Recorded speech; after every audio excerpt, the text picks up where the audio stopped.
The front door slammed shut, the sound shattering the eerie silence that had gripped our home for months. I glanced up from the evening news, my heart lurching at the unexpected intrusion. "Carl, is that you?"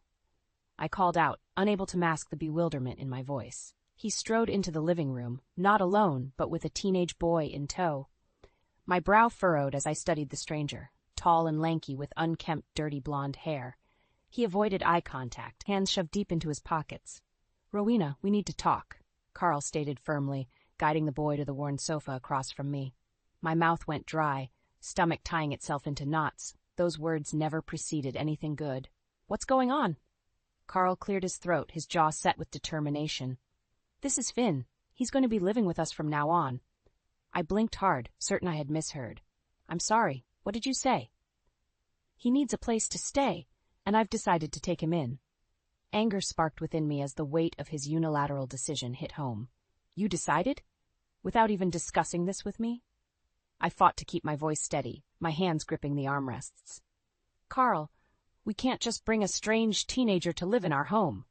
"He's not a stranger," Carl countered, placing a hand on Finn's slouched shoulder. "I've known his family for years." My eyes narrowed at the obvious omission. "Had known, you mean? Otherwise he wouldn't need a place to stay, would he?" An uncomfortable silence stretched between us, thick as fog. Finn kept his gaze averted, seemingly wishing he could simply evaporate into the couch cushions. I inhaled deeply, struggling to make sense of this chaos Carl had unleashed upon our lives. "You know what? It's late. This discussion isn't over, but it can wait until morning when we've all had a chance to process whatever this is." I waved a hand in Finn's direction. Pushing myself up from the recliner, I crossed the room, snatching my purse from the entry table. "I'm going for a drive to clear my head. We'll continue this when I get back." "Rowena," Carl started, rising to his feet, but I had already swept out the door, letting it slam behind me. The crisp night air slapped my face as I stormed towards the driveway. My mind raced almost as fast as my pulse, a jumbled whirlwind of confusion, resentment, and disbelief. Who was this boy? Why was he being forced into our lives, into my life? And why did I have the terrible feeling that this marked the beginning of the end? I gripped the steering wheel tightly as I navigated the quiet streets, my knuckles straining white. The gentle hum of the engine did little to drown out the overwhelming flood of thoughts swirling in my mind. How could Carl do this? Bring a strange boy into our home without so much as a heads up? Sure, our marriage had been strained for years. The endless rounds of fertility treatments, his perpetual impatience with my lack of employment, the ever-widening chasm between us. But I never expected such a unilateral, reckless decision from him. The more I turned it over in my head, the more Carl's actions reeked of desperation. His construction business had been floundering the last few years, eating into our savings at an alarming rate. Could this be some misguided ploy to curry favor, to ease his financial burdens? My foot eased off the gas as the ugly truth materialized before me. I could no longer deny the depravity that Carl had seemingly embraced. Using this poor kid as some kind of meal ticket was vile, even for him. Revulsion curdled in my gut as I pulled into the driveway. I had to confront him, to stop whatever depravity he had planned. Squaring my shoulders, I marched inside, startling at the sight of Finn slouched on the sofa, alone. "Where's Carl?" I demanded, struggling to soften my tone. The boy's eyes went wide before darting away. "He went to bed, said he was tired from driving back from—" I held up a hand, cutting him off. "I don't need the details, Finn. Just tell me where he is." He mutely pointed down the hallway towards our bedroom. I brushed past him without a second glance and stormed to the door, throwing it open with a bang. Carl jolted upright in bed, rubbing the sleep from his eyes. "Rowena? What the hell?" "Don't play dumb, Carl." I crossed my arms, jaw clenched. "I want the truth about why you brought that boy here. All of it." He sighed heavily, raking his fingers through his thinning hair. "I told you, his family situation is complicated. The kid needed help, so I offered to take him in temporarily." "Liar!" I could no longer contain my fury, my voice rising with each syllable. "I know about your money issues, about how bad things have gotten with the business." Carl paled, his eyes going wide with disbelief. "You've been spying on me? Don't try to turn this around on me." I shook my head in disgust. I just want to know what kind of sleazy scam you've got planned with that poor boy. The resounding crack of his palm striking my cheek abruptly silenced me. I recoiled, cupping the fiery sting blooming on my face as tears sprang unbidden to my eyes. You disgust me. Carl spat the words, venom dripping from every syllable. You deserve far worse than that for the baseless accusations against me. Cradling my bruised face, I backed away in stunned silence, the hallway spinning around me. In that moment, I knew my life would never be the same again. I sat in stunned silence, gingerly pressing an ice pack to my throbbing cheek. The slight chill did little to numb the ache blossoming deep inside me. How could Carl have hit me? The man I once loved, trusted with every fiber of my being? His callous outburst left me shaken to my core. I had seen him angry before, but never violent, never this unhinged. The soft creak of footsteps drew my attention. Finn hovered in the hallway, shifting his weight anxiously. "I heard shouting," he muttered, unable to meet my gaze. "Is everything okay?" I opened my mouth to respond, but the words died on my lips. What could I possibly say? That my husband had struck me during an argument about his shady motivations for taking you in. My jaw clenched as humiliation burned my cheeks. Seeming to sense my distress, Finn inched closer, perching on the edge of the armchair across from me. "You want to talk about it? Maybe I can help." I studied him for a long moment, my brain screaming not to trust this boy caught in the middle of Carl's twisted web. But my heart urged me to finally get some answers. "Finn, why are you really here?" I asked, lowering the ice pack. "What's your connection to Carl?" The boy's eyes went wide, his Adam's apple bobbing. I told him the truth, that my parents are gone and I had nowhere to go. My brow furrowed as I parsed his words. "Had nowhere to go? You mean you've been living on the streets?" Finn shrugged, toying with a loose thread on his tattered sleeve. "For a while, yeah. Couch surfing, hitching rides." He trailed off, his gaze focused somewhere over my shoulder. "I didn't have any other family, so when I met Carl at the youth center a few months ago, he said he could help me out." Realization dawned, pieces sliding into place. Carl must have been scouting the center, searching for the perfect target to ensnare in his scheme, a wayward teen, bereft of support or resources. My heart clenched as I studied Finn. He couldn't have been more than 16, still just a child, despite his tough facade. "I'm so sorry, Finn," I murmured, reaching out to grasp his hand. "You've been through so much already. You didn't deserve to get caught up in Carl's mess." He flinched at my touch, finally meeting my gaze. His eyes swam with confusion, wariness, but also the faintest glimmer of hope. You know what's really going on?" I leaned back with a weary sigh, pondering how to answer. Did I dare reveal the full depth of Carl's manipulation, the greed that had driven him to using this poor boy as a pawn in his self-serving games? One look into Finn's haunted eyes steeled my resolve. He deserved the truth, no matter how ugly. "Not all of it," I admitted, "but I'm going to find out. I promise you that." 2 days after my confrontation with Carl, I found myself sitting across from a stern-faced woman in a dingy office. The faint smell of stale coffee hung in the air, matching the drab decor. "So let me get this straight, Mrs. Benson," Veronica Davies, private investigator, drawled in a flat Midwestern accent. She reviewed the crumpled notes spread before her. "You want me to look into your husband's finances and his connection to this Finn kid he brought into your home?"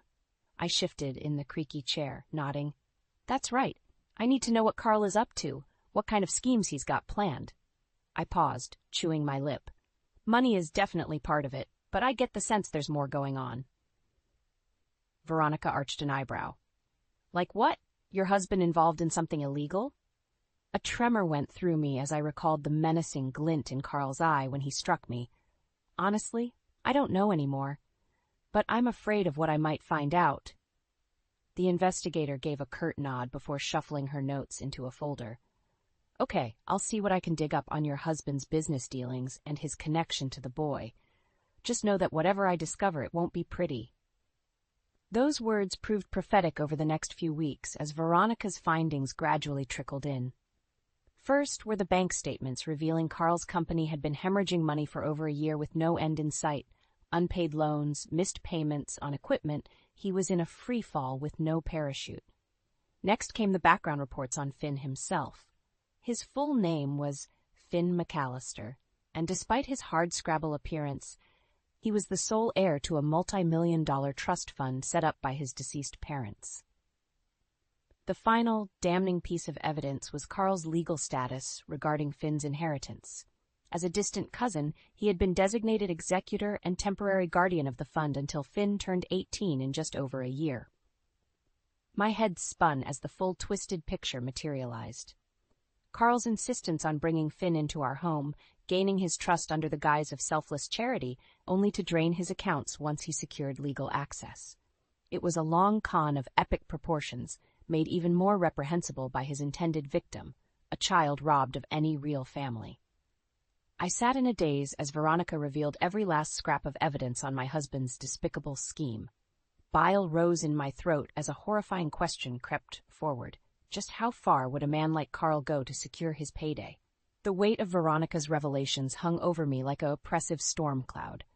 Each damning fact she unveiled felt like another blow, chipping away at the fragile reality I had constructed around my life with Carl. How could I have been so blind, so utterly oblivious to the depths of his depravity? The man I had once looked at with devotion was now a virtual stranger. A master manipulator obsessed with reclaiming status and wealth, no matter who got crushed underfoot. As the shock faded, a cold fury took its place, settling into my bones. I could no longer stay silent, could no longer bury my head and hope this nightmare would pass. Carl's twisted plans had to be stopped, even if it meant ripping our lives apart. I steeled myself before striding into the living room, where Finn sat watching TV, feet kicked up on the battered coffee table. He startled at my entrance, panic flickering across his features before melting into wary defiance. "We need to talk," I stated in a tone that brooked no argument. Finn shifted on the couch, clutching the remote like a lifeline. "Look, if this is about me eating the last of the Cheerios, I can just buy some more." "It's not about the cereal," I said with a weary sigh, leveling my gaze at him. "It's about why you're really here, Finn. Why Carl brought you into our home." The color drained from his face as my meaning sank in. He told me it was to help me get on my feet, that I could stay as long as I needed. Lies, all of it. Fighting to keep my voice steady, I began relaying what Veronica had uncovered: Carl's financial ruin, the truth about Finn's inheritance, even their distant familial connection. With each revelation, Finn's eyes widened further, his mouth hanging agape. By the end, he was shaking his head almost violently, a maelstrom of hurt and disbelief clouding his features. No, you've got it all wrong," he insisted, leaping to his feet to pace in frantic circles. "Carl said he wanted to look after me, that I was like a son to him." His words trailed off into anguished silence as the cruel reality settled in. His reprieve from homelessness, the promise of refuge and care from a supportive adult figure, had all been an elaborately staged lie. "I'm so sorry, Finn," I murmured, my own throat growing tight. "Carl is willing to destroy anyone and anything for his own selfish gain." At that, Finn wheeled on me, blue eyes blazing with fury. "So what are you going to do about it? Just sit back and let him take everything I have left?" His outburst caught me off guard. I hesitated, insecurity gnawing at my resolve. I'm not sure yet, but I promise you I won't let Carl get away with this deplorable scheme." Finn searched my face, shoulders heaving with each ragged breath. Whatever he found in my expression must have convinced him, as some of the turbulent anger in his gaze faded. "You'd better not," he muttered, scrubbing a hand over his damp cheek. "'Cause if you don't stop him, no one will." The weeks following my confrontation with Finn were a blur of tense silences and eggshell walking around the house. Carl remained oblivious to the fact that I was onto his scheme, operating under the delusion that his web of lies was still intact. I could scarcely look him in the eye without feeling disgust churn in my gut. This man I had once loved was now a practitioner of emotional brutality, deploying manipulation as deftly as a surgeon wields a scalpel. My only solace came from confiding in Finn, the boy-turned-accomplice who wore his own anger like a suit of armor. We strategized in hushed tones while Carl was away on business trips, plotting how best to unravel his deceit and stop him from laying hands on Finn's inheritance. "The bastard's got all the legal ducks lined up thanks to his stupid guardianship status," Finn growled one evening while poring over a thick stack of documents from Veronica. It'll be almost impossible to get access to my trust fund after I turn 18 next month. I nodded grimly, recalling the sickening crunch of numbers Veronica had calculated. Over $12 million that Carl would be able to siphon away once he controlled Finn's assets. More than enough to settle his debts and maintain his opulent lifestyle. Unless we can get the guardianship revoked before then, I mused, eager to cling to any sliver of hope. Show that Carl is willfully neglecting his legal duty as executor by plotting to drain the accounts. Finn's expression turned wistful as he toyed with the silver chain peeking from beneath his collar. If only Dad were still around, he'd know exactly how to handle this legal crap and bury Carl for good. On impulse, I reached across to still his restless hands. You know, even after everything, there's still a chance we can make this right. Build a life worth living, surrounded by people who genuinely care about your well-being. He regarded me for a long moment before his features softened almost imperceptibly. You really think so? I know so, I assured him, our eyes locked, and in that moment I felt the first frail flickers of hope after so many weeks of despair and dread. Of course, our reprieve couldn't last. Carl chose that night to return home early from yet another business trip, barging through the door in an alcohol-soaked stupor. Finn and I sprang apart guiltily, clutching the documents in a panic. Well, what do we have here? Carl slurred, squinting at the papers strewn across the table. His beady eyes widened as comprehension dawned. Going through my stuff, I see. Invading my privacy. I rose to my feet, chest tightening in dread. Carl, it's not what you think. Save it, he barked, wheeling on Finn with undisguised contempt. I knew letting that sniveling brat into our home was a mistake. Look at the kind of trouble he's stirring up already. Don't you dare talk about me like that, Finn snarled, fists clenched. Not after everything you put me through with your lies and schemes. Carl's face contorted into an ugly sneer. Schemes? I've been the one keeping a roof over your worthless head all these months. Least you could do is show a little gratitude instead of stabbing me in the back. We know everything, Carl, I interjected before the situation could escalate further. About the business, the inheritance, how you've been planning to drain Finn's accounts once you get control of the money. A muscle ticked in Carl's jaw as he swayed unsteadily in place. The seconds ticked by in silence so heavy I could scarcely draw breath. So, he growled at last, fixing me with a look of pure loathing. Now you know the truth. His voice dropped to a menacing rasp, which means there's only one thing left to do about you interfering busybodies. My heart stuttered as I watched Carl reach into his jacket pocket with a slow, deliberate movement. As the dull gleam of metal winked in the dim light, I felt my world shift off its axis. Dear God, what had I gotten us into? My heart pounded in my ears as Carl slowly withdrew a gleaming revolver from his jacket pocket. The metallic rasp of the hammer cocking sent a tremor of dread down my spine. So you two think you've got it all figured out, huh? Carl's voice dripped with venom as he waved the gun unsteadily in our direction. That you can just unravel years of my hard work to secure our family's future?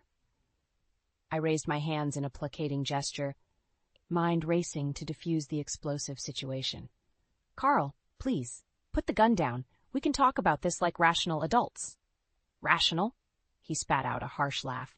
You're the ones who've been scheming behind my back, sticking your noses where they don't belong. Beside me, Finn tensed, coiled like a spring ready to bolt. Just take it easy, man. No one needs to get hurt here.